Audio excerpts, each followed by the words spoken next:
ANCI e sindaci plaudono al primo via libera in Commissione Giustizia Senato alla cancellazione del reato di abuso d'ufficio che colpisce chi commette illeciti nell'esercizio delle proprie funzioni di pubblico ufficiale e quindi funzionari pubblici, ma spesso anche sindaci e amministratori locali.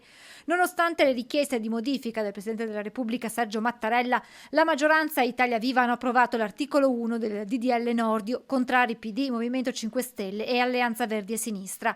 Una battaglia questa portata avanti proprio dai primi cittadini.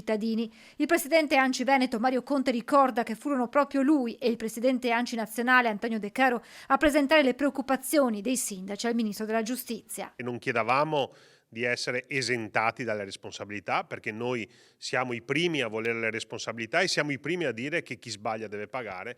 È altrettanto vero che gravavano e gravano su di noi delle responsabilità indirette che molte volte ti tolgono la serenità, e la paura della firma paralizzava il sistema, o peggio ancora allontanava le persone per bene che volevano affrontare per esempio l'esperienza amministrativa, tanto che i candidati alla carica di sindaco sono sempre meno. Una volta terminato l'esame del testo in commissione, il disegno di legge dovrà passare in Parlamento ed essere approvato da entrambe le Camere. Con la riforma gli amministratori condannati in primo grado potranno restare al loro posto e non dovranno più dimettersi come accade invece oggi. Noi dobbiamo operare sempre nella legalità, però è altrettanto vero che trovarci responsabili o iscritti al registro degli indagati per azioni che non sono direttamente dipendenti dal sindaco, credo che francamente sia un po' troppo. Con questa modifica sicuramente recuperiamo un po' di serenità, e anche le responsabilità ci fanno decisamente meno paura.